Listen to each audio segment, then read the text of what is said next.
everyone. My name is Bill Gallagher. I'm the host of the show, your friendly neighborhood scaling up coach. And we bring loads of episodes like this every week. We've got hundreds of episodes now in the back catalog at scalingcoach.com or wherever you get your podcast love. We've got downloads of all the tools that we talk about in the show notes, and all the points and references the speakers make there, our guests make on the show. We'll send you a free copy of the book, Scaling Up, at scalingcoach.com, as well as you can go search the things. So if you're interested in solving some strategy problem, you'll find things there around strategy. You'll find stuff to do with the people decisions and the cash and the execution and all of the leadership lessons that go along the way. These Getting Real episodes that we're doing now on the Scaling Up podcast and live stream explore how leadership gets developed and is shaped over time with the growth of our companies. What are the lucky breaks that we've had? And how have we navigated the breakdowns and the surprises that we face along the way? What are the things that have frightened us or even embarrassed us as we've gone through? Do we have any regrets? And how are we growing and developing as leaders? These episodes in the Getting Real series are sponsored by the Bay Area Entrepreneurs Organization chapters, commonly known as EO. Our member-led organization is the best place for entrepreneurs to learn and grow and connect with other peers who are in the same sort of process. I'm proud to have been a member of this organization for over 20 years now. Can you believe it? And in different roles in leadership throughout the organization and with several different companies. EO members in the Bay Area are then supported and connected by over 14,000 members across 61 chapters worldwide on every continent. So there's access to a world of entrepreneurship and acceptance and connection that is really unprecedented. So if you'd like to apply for membership or to get more information about EO, just visit eonetwork.org or drop us a note here and we'll connect you. Listen in now as we talk with Noam Bimbaum about his journey, his experience as an entrepreneur. Noam, welcome to the show. Thanks, Bill. 20 years. That's amazing. Right? It's kind of frightening. You must like it or something. A lifer. I've definitely gotten some value out of it along the way. Absolutely. That's great. Yeah. I started with a tech company. I had a software company at the time, a development business, and then we started a SaaS business, and then I worked with the jewelry company, and then today I, full-time coach. We still own the jewelry business, and there's many ups and downs, but we're here to talk about your story today. Noam and I are, for our listeners, Noam is a graduate of our farm team that started the thing. So I launched an accelerator program in the San Francisco chapter. Noam went through that program, grew his company up, joined EO, and is now in our newest chapter, the EO San Francisco East Bay group, of which I'm the president-elect. Yeah. So I'm really happy to have Noam on the show today. Welcome. Thank you. I am such an advocate of EO Accelerator for companies that are under $1 million in revenue. It was pivotal for me to get me over that mark, and really taught me so many things that, if I had picked them up on my own, it would have taken way longer. So for our listeners and viewers, the EO Accelerator program is a subset really of the Scaling Up curriculum and tool set offered through the EO organization for people who haven't yet grown their business up to qualifying, and really helps them get. So we take the core tools of scaling up, we apply them for earlier stage companies, and take companies through that. People spend 2 or 3 years in the program as they grow and develop their company, and then hopefully they graduate, they hit the marks, and they join the EO as Noam has done. It's funny you say 2 or 3 years, because it took me 4, which is totally in line. I'm sure we'll probably talk about this today, but I tend to go slowly on things. I do a good job. My work output is really high quality, but I'm also slow. You just want to really get it right. I do, actually. Let me just tell listeners that you are founder and CEO of Ignition, an IT managed services provider, and you've been in that industry for 3 decades, right? Starting at a very young age. You got it. And then growing. They work with companies around the Bay Area, Northern California, and really focused in particular on venture-backed startups. That's right. And Noam's got a couple of middle schoolers and is dealing with the pandemic in his own way. Also, pianist, backpacker, and cyclist. That's right. So, welcome to the show. Let's talk about a little bit about your business. So, when do you think you first got hit with this affliction of entrepreneurship? When did you decide you were going to be an entrepreneur? I mean, if you want to go way back, I think my dad set me up for it, actually.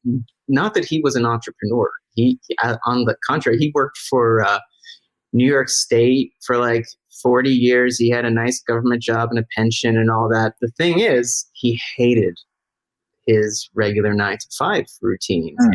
He told me once he wrote 2 letters a day, he drank 2 cups of coffee a day, and he took 2 naps a day. So he really didn't like it made it sound, he made the corporate life sound like so stultifying and horrible. And like, I just kind of felt like, I just don't want to do that. I don't know what else I'm going to do, but I just don't want to do that. That's just not for me. And I didn't know what my other options were as a young person. But I just kind of always like maybe had that leaning towards, I got to find my own way, whatever that is, even if it might be wrong. Hopefully not. So you had a funny idea for a career before working in IT. Tell the listeners what you were going to do. Well, I like to say I got into IT because I wanted to be a novelist. Not your like common melding of things. I was a bookworm when I was a kid and loved writing and seemed to have a talent for it. And that's really what I wanted to do with my life. And so I got out of college with the highly marketable creative writing degree and was like, well, I guess I spent all this money on this thing. I'd better like use it. Right. So, I decided to like really focus on trying to build a writing career as a fiction writer. And I moved out to San Francisco just for the romance and adventure of it because, you know, so many of my literary idols had gotten their names there. And, you know, I wanted to see where the 1960s happened and all that. And I got to San Francisco right in 1996 when the dot-com boom had just started. I had no idea. I thought I was arriving in the city of peace and love. And what I found were lines around the block for people to view apartments that were just for rent. Stories of people walking into these apartment showings with like a suitcase of cash to pay the first 6 months or whatever. I had no idea what was going on. But it so happened that I had computer skills. I had technology skills because, I had always also been a kind of a computer nerd, a video game nerd. And in college, I had a work-study position working in the college computer lab, helping students with just kind of like how to use the computers and the printers and the network and just to get their work done. So I decided, you know what? I'm going to see if I could find like a part-time tech job that will give me some time to pursue my chosen career of writing. Right. And I did. I found a part-time tech job, 1996. Tech jobs were... Work in South Park? What'd you say? Work South Park neighborhood? Yeah, right. Very close. I was living there then. Yep. That South Park is a different place now. Mm-hmm. Anyway, so that's kind of like, that was my original motivation, was really, I just wanted a job or a career or something that wasn't even a career. I just so that I could pursue my real career, right? Yeah, writing. Yeah. So I've always had this kind of iconic. How's the novel coming? What'd you say? I said, how's the novel coming? Well, that's an interesting, as with so many young aspiring novelists, it turns out. I hate when I'm like, exposed as a hypocrite. But yeah, it turns out that like, it's not that I didn't have the talent, I didn't have the attention span. Mm. I tried. I really tried. Like I wrote 3-4 hours a day, 6 days a week for 10 years. I really, really tried my hardest. But it turns out that just the form wasn't for me. I just could, like, I'm a little too ADHD to get into that. So I eventually gravitated to poetry, which was a much more manageable short form. And I was pretty good at that too. And I self-published a few chapbooks of poetry that I then I peddled them around the local Bay Area bookstores, the independent booksellers. I walked in, asked to speak to their, their acquisitions folks, and like a couple bookstores put my self-published chapbooks out, and I sold a couple of them. I made about $6, went and bought myself a celebratory mocha with the proceeds. I don't think I filed it on my taxes. And after 10 years of this writing gig, I thought, well, you know what? I'm not going to make any money as a poet, and I want to have kids. So practicality set in. So then I decided, well, what am I going to do now? Well, I've been doing, actually, I started computer consulting. I started IT consulting when I was 23 in order to keep my writing career going. So why don't I see what I can do with that, since I've already got some velocity there. And that's when I count that as kind of like the second birth of my company. The first birth was when I just started doing independent consulting as a 23-year-old. And then so the rebirth was kind of when I decided, you know what, I'm gonna see if I can make this into a career. Let's see how that goes. So you start off doing this thing, and then what was your lucky break? Where did you? Well, I guess it had to have been at least just being in that place doing anything tech related, right? In a way, yeah. I mean, everybody now is, of course, kind of adjusting to the new work from home environment, right? I was working from home since I was 23. And I would go to coffee shops in San Francisco and see other people with laptops and kind of think, I think they might be working from home too, right? It was just it was just in the air, even though you didn't know very many people who did it. So yeah, the environment was certainly part of it, but I think I would have done this anywhere, right? It would have looked different. Certainly it's really unique to do technology consulting in the Bay Area. Absolutely. I speak to my colleagues and competitors from other parts of the country, and their business models are completely upside down from how we do business, because we're in such a unique place, and our clients need us to be cutting edge. They need us to be more cutting edge than any other IT consultancy they can find anywhere in the country. And so we have to be. So it's really changed. It has shaped the way Ignition has formed as a business model. So just for reference, talk about what's the extent of your work? What is it? What do you actually do for companies? The industry term is managed services provider and managed security services provider. I hate those terms because they just sound so cold. Like, what is that exactly? Like, managed services. What service are you managing? What does that mean? So I don't use those terms, but I'm sure many of the listeners today have heard those. Yeah. I like to describe us in short form as like an IT support and cybersecurity consultancy, right? Fundamentally, that's what we do. We do IT support and cybersecurity for small and medium-sized businesses, which out here in the Bay Area are largely venture-backed startups. And so we are the only IT firm on the planet that specializes in the venture-backed startup market. And what I mean by that, you can Google, probably venture-backed startup IT. You'll find some companies that have like a page for it. Literally, our business model was designed to fulfill the IT and security needs of venture-backed startups. So we've really focused on that market segment a lot. So do you do like networking, desktop, provisioning? Do you like set up everything for it so it's very turnkey? Usually the fully outsourced IT department for a company. Now we don't just work with startups, we work with traditional companies as well. And in this last 2 years or so, since about 2019, we've started to have a national footprint.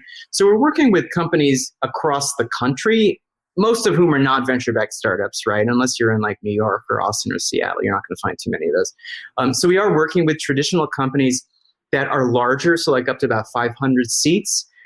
We work directly with their IT directors and their IT managers on very targeted things that they need help with that we are experts in because of our focus on cloud and security, and what it's like to kind of be building that next generation IT infrastructure that the startups are pushing us to learn how to do really well.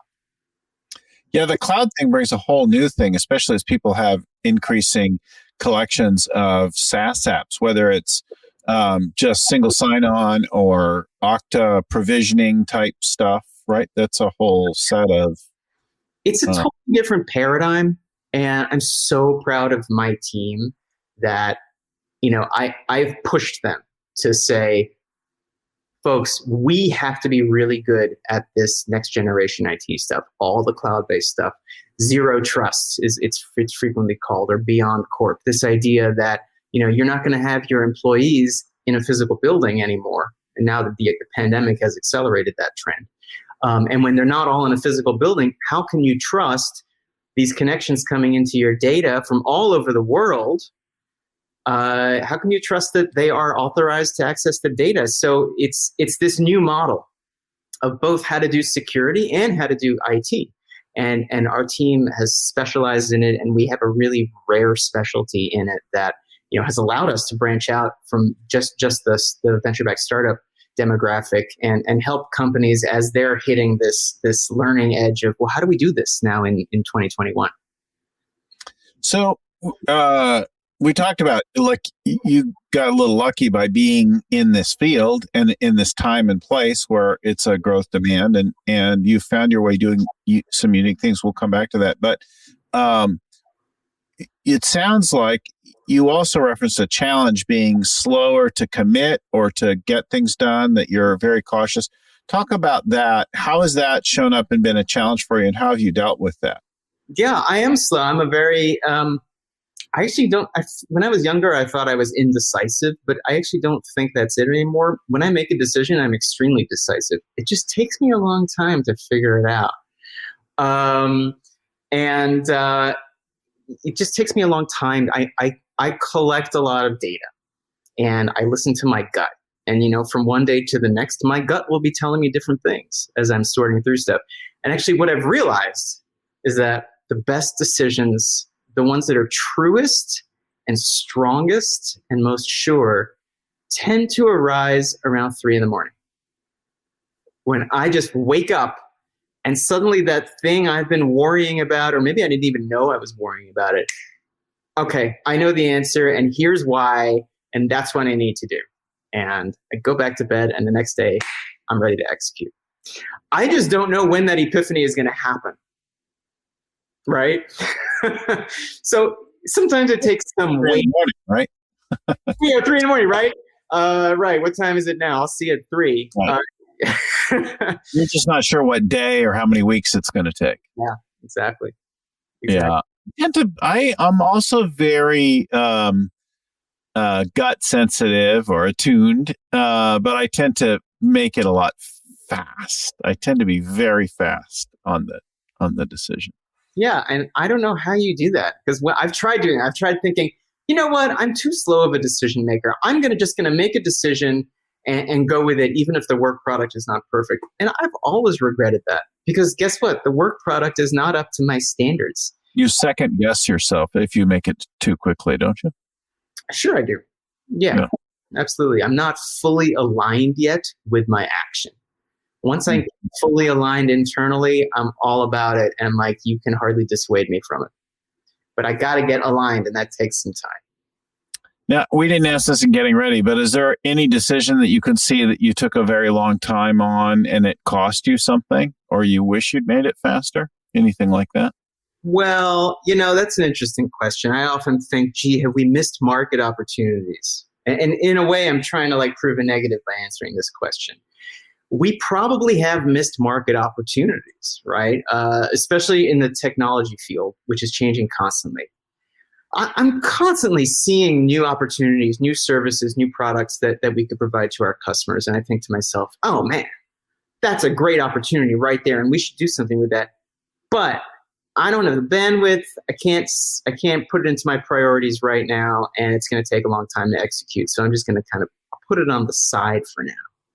Mm-hmm. And I'm sure we've lost plenty of market opportunities that other entrepreneurs, other executives, other companies could have capitalized on if they moved faster. I'm generally a slow growth kind of business owner. I would rather get it right and feel really good about the output than like dive into something and screw it all up and, lose sleep because I'm worried about the outcomes. So sure, we've lost opportunities. I can't say I regret it because things are going great the way the ship is going. So the opposite side, though, is also true, because I know in preparation for the show, there's a decision that you made really quickly or too quickly that you regretted. Talk about that first time you fired someone and yeah. Tell us about how that went. Yeah, absolutely. I mean, this was, so I told you my that Ignition has had kind of two births. One when I was an independent consultant, and then when I decided to grow it into a firm. And so an early hire that I made didn't work out. Mm-hmm. And I decided I needed to let him go. And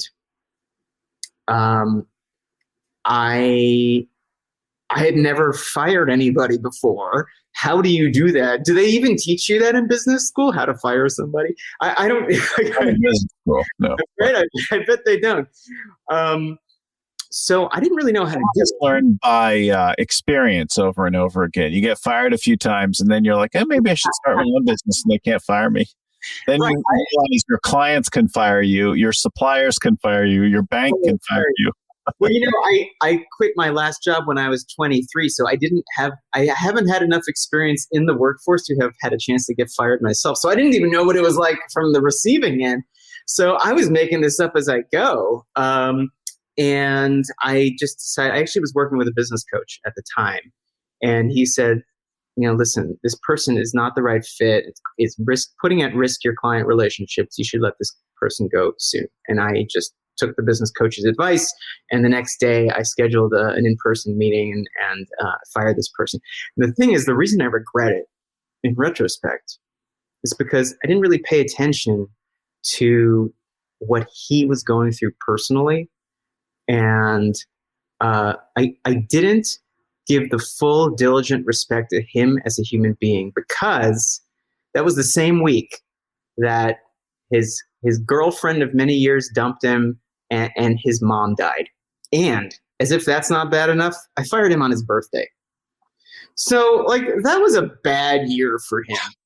And I knew it was his birthday. I just was really focused on, this is my thing. This is what I got to do. And I regret that. And it really taught me. I've done terminations since then that I've handled much better, because I've turned them into a conversation about, hey, listen, this isn't working out. What do you think? Do you think this is working out? Even if you think it's working out, well, listen, I'm having trouble with it. Your colleagues are having trouble with it. Does this sound like a good fit? If you have this conversation enough in a truthful manner, then people kind of understand it's time to move on. But I feel it's a much more respectful of their dignity. So this first firing, you'd still fire them if you were doing it over again today? Just do it. Sure. I would just do it more, I don't know, in a more human way.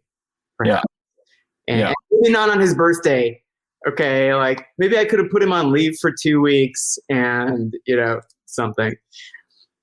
All right. I think the thing that I noticed for myself over time, at first I was just willing to be a jerk, right? Willing to be the a-hole and just chop somebody because it's what we got. I'm going to be tough. I'm going to do it. Yeah. Over time, I got kind of that thing that you are speaking to, I think, that is just have some compassion and some communication, some interaction. And I think that greatly reduces your exposure to lawsuits to, labor board hearings or things like that. If you just like, look, this isn't working out and we got to make a change and got to do it now. It's going to be hard. I get it. I understand. But at the same time being like, look, I know there's something better for you. And the longer you're here, the longer your life isn't awesome and you need to go be somewhere awesome. Yeah. I had this great experience last year. So I fired somebody. Mm-hmm. I hope I did it much better. And a few months later, he invited me out to breakfast and he said, "Thank you for firing me. I got the most wonderful position after this at a company that was just acquired by a much bigger company that I've always wanted to work for." And he actually said, "Thank you for firing me. I actually want to get it like a mug and put that on there, just to remind myself that, it worked out and you can do it right." Yeah. So as you think about where you are now this year and all that, what are you grateful for?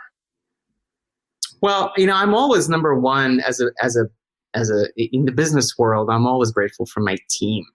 And that sounds like such a cliche, but every single day we're on our daily stand up, our daily huddle, which we do over Zoom. I just, I look at all their faces and I'm like, oh my God, thank God you're here. Thank God you're here. Thank God for all of them. I'm so grateful for all of them. They're so smart and so talented. And I couldn't do this without them. And I'm always trying to find new ways to show that. Sometimes it's like a Slack emoji, like a little heart emoji. I'm one of those managers that puts heart emojis into Slack. Right now, looking at maybe sending them some little surprise pandemic gifts in the mail and stuff. Just stuff just to keep them.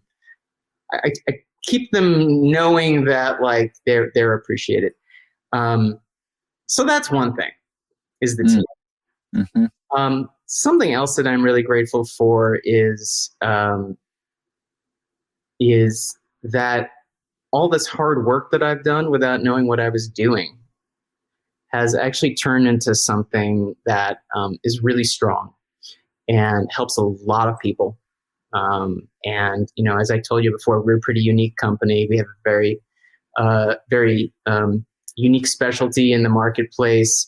And I don't think I would have gotten here if I hadn't been able to take a risk back when I was 23 and then again when I was 30.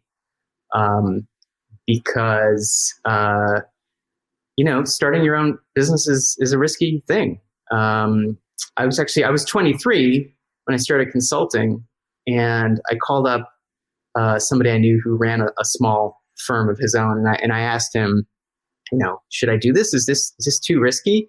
And he said, when you're 23, there's no such thing as a risk. But it didn't feel that way to me as a 23-year-old. It felt like a very risky thing to do. Mm-hmm. And I don't think I would have had the guts to take that risk if I had not been raised with a pretty good education by parents who loved me, with the particular shade of my skin, and my gender identity, and all those things. The place where I grew up, all those things that lined up in my background gave me, each one of them kind of piled on a reservoir of strength that I was then able to call upon to take the risk to be an entrepreneur, even though I didn't really understand that I was calling upon all those reserves of strength. And I think if any one of those had not been the case, and then maybe I would not have been able to take the risk, and I would never have been able to take that leap and be glad now, 23 years after I started this company, that I did it. So decades of growing a company and starting family, that kind of thing, and greatly expanding the reach of the business. What do you brag about today when you think about that time? Where's your flex? When I think about those 20-something years, I try not to brag too much, not because I'm actually humble, but just because I don't think it comes off well. But we started this conversation with me saying how, my dad told me basically, don't go work for anybody else if you can. And he actually said that. He said, nice guys don't get treated well, and bosses will never treat you well, and just don't do it. And, I saw how unhappy he was, and I thought, nah, I don't want to do that. And remarkably, decades later, I seem to have actually fulfilled that promise to myself. The story's not over. I've still got decades left in my work life, but I'm pretty pleased. It took a long time because I move slowly, like we've said, but I've actually found a path for myself that I blazed in that kind of iconoclastic way that I like to do. And not only did it work out for me, but it seems to have worked out for a lot of other people. And I'm really proud of the products and services we bring to the marketplace that are really in demand and unique and very different. And that's all part of the iconoclasm that's kind of represented by our brand, which is because I kind of couldn't do it any other way. Ignite, right? And there, Ignite behind you. Oh yeah, right. That's actually a real fireplace. It just looks Ignition. Just looks like a TV. What's a bad habit that you have and struggle with? Oh man. So, I'm not the most diligent person, right? That's probably part of why I go slowly at things. I tend to, I'm one of those entrepreneurs who's really good with the vision and the idea and the inspiring people that, this is what it is, painting the picture for people. And I'm less good with the nitty gritty details of execution. And thank God I've got a great team behind me that's really good at that. But I could really use some, help staying focused and accountability, which is, of course, why I'm in EO, because it helps me not just set a goal, but stay accountable to that goal, which is really the big part of the job. Mm-hmm. Setting the goal takes you a few minutes. Staying accountable to it will take you months, years, who knows. Is your team at all able to help you to be accountable and to stay focused? It's one of those interesting things I've found. In general, my team does not confront me, even though I'm one of those managers who invites dissent. But in general, I feel like they're very polite to me. The way that they encourage me is through my own sense of my responsibility to them, right? That I have got to do my job as a manager and as a leader so that their jobs are stable and tolerable and hopefully way better than tolerable. So I feel a strong impetus. I believe really strongly in leading by example, not by words. If I want them to behave in a certain way or follow certain principles, it's very important to me that I lead by example and actually behave that way and follow those principles myself. And part of that is being accountable to those around you. So you have twins, right? 12? Yeah. Yep. How much do they observe the way that you run the business and know about the business today? It's interesting. Here we are in Corona times. I realized one of the benefits of quarantine and distance learning is that they get to hear me on the phone and on Zoom all the time, all day long, even if they don't know what I'm talking about. And a lot of the time, I'm sure they don't. They get to hear me do it, and they get to, in a way, I'm modeling for them, right? Just as I model for my team as much as I can, I'm modeling for them. Well, look, this is what your dad does, and this is what it means to run a small business and to work in technology, and this is what a meeting sounds like. I mean, that's pretty important. I didn't know what a meeting sounded like when I started running meetings. I had no idea what meetings sounded like. It took me a while to figure out how to do it in a way that I felt was the right way to do it. So they're getting a crash course by osmosis, right? Prior to this, very little visibility. They had very little visibility. I took them when they were young. I took them on a couple like on-site jobs, but they didn't, they didn't pay too much attention. They wanted to like sit on the iPad and play video games. So it's been a really, I think it's a cool experience. I don't know if they would agree, but someday I hope they'll realize they soaked up something just by listening. So if you think out long term, do you want to leave them with a business, an opening? Do you want to leave them with money? Do you want to leave them with just a lesson? What's the legacy if you look out 10 or 30 years in the future? What is it that you are building with this business that that's important to you to leave behind? Right, that's a good question. As parents, we're thinking about that a lot, right? I don't expect to leave them the business, and just because it takes a really special kind of twisted character to do this, and I don't expect either one of them is gonna want to do that or have that particular knack. I might be wrong, but I just don't expect it. So I hope eventually that this business will generate some manner of wealth that I can leave to them, financially, of course, and otherwise, in kind of qualitative ways, I just want them to know that their dad built something from his own hands by treating people well and admitting his mistakes when he made them, and learning and never stopping learning, and using big words because big words are cool, and they are. And I'm a writer, right? And that you can just you can blaze your own path in the world, and it might take a while, but when it'll eventually become more and more clear as you go down that path. I don't know what their paths are going to be, but I hope they have as bizarre and fun a time going down theirs as I have going down mine. What would you say is your biggest challenge right now? What are you struggling with and grappling with and need to learn how to do? Well, it depends. Do you mean like business, personal, or anything? I meant more in the business, but it could be. Yeah.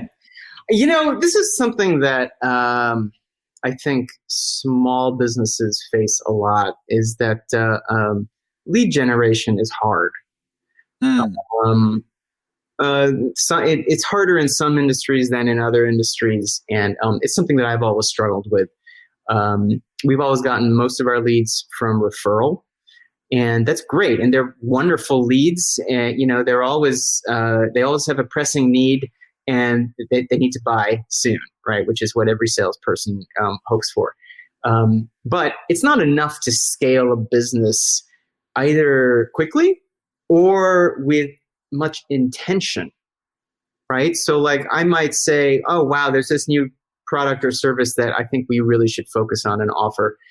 But if I'm growing my business based on referrals alone, then I'm going to have a really hard time finding a marketplace big enough to support what we need in order to actually become experts in delivering that service. So I've experimented over the years with like a gazillion ways of generating leads. I've lost money on the vast majority of them. Right now we're starting with SEO, and it's very early. It's too early to tell, but definitely our site rankings are starting to improve with actually only pretty early on in the process, which is great. We've had good luck also with email marketing to some extent. Otherwise, honestly, like pay-per-click is it's way too expensive in our market segment. It's just way too expensive. So we've tried it, lost money. I've lost money. So I've lost money on most lead gen efforts that I've done, including outbound calling, etc. Now, I figure somebody out there is listening to this and going, oh my God, well, if you lost money on outbound dialing, then you should call me because I know how to do it right. Or if if your keywords are too expensive, it's because you're not going long tail enough. Call me and I'll do it right. I'm sure there are people out there who can excel in all these areas. I'm still looking for them. right? Part of it is finding the right match in a marketing team and in a lead gen. Yeah. Figuring out how to do that. Yeah, I totally get that. I would say that we have quite a few doing that. I tend to say it's less about that technique and more about being unique. So if you're finding it's really expensive to attract, you haven't honed in enough on the core customer and what's uniquely different about your offering. And so you're ending up competing with too many people because you're not targeted enough at that point. That's what I love about talking to you, Bill. Every time I talk to you, I learn something. Well, I have to remind myself of that lesson all the time. I'm like, okay, I need to find a better like keyword marketer or that kind of thing. I'm like, yeah, no, it's actually, you need to go back from that and be more targeted, figure out a little narrower core customer and a little more unique product offering or brand promise, right? I think you're right. And I think just in the last 6 months or so, we've really kind of honed that unique offering that I believe is starting to pay dividends on the SEO and the email marketing front. In the world of the SEO, the more unique your wording could be, you who like big words and that kind of thing, right? Your long tail click, you could get really fancy there with that. Just pull out your James Joyce and not your Hemingway if you want to be. but not Finnegan's Wake, James Joyce. Do that one. Or be more obscure. Go Nabokov. Oh, right. Oh, hey, reminder to our listeners as we get... Not Lolita Nabokov, because that's... No, that's creepy, right? No longer, okay. So this episode is sponsored by the Bay Area Entrepreneurs Organization. Known as EO, our member-led organization is the best place for entrepreneurs to find peers, to connect with, to learn and grow.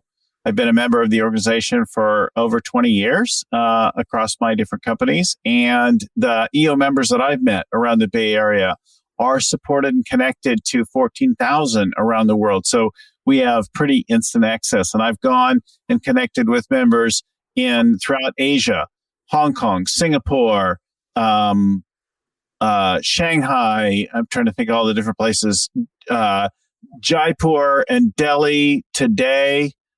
Cairo today, people that I've talked with just in the last 24 hours, right? EO members for different business reasons.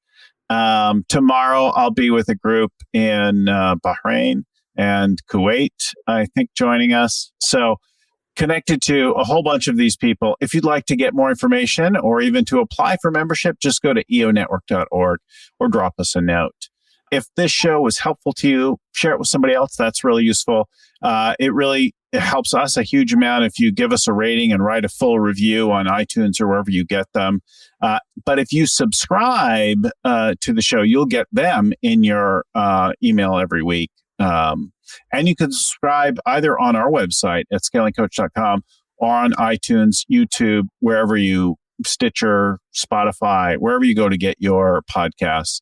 And then you'll get them automatically. So we do a Tuesday tips, we do a talk with a guru on Wednesday, and we do the Getting Real shows that we release on Sunday mornings.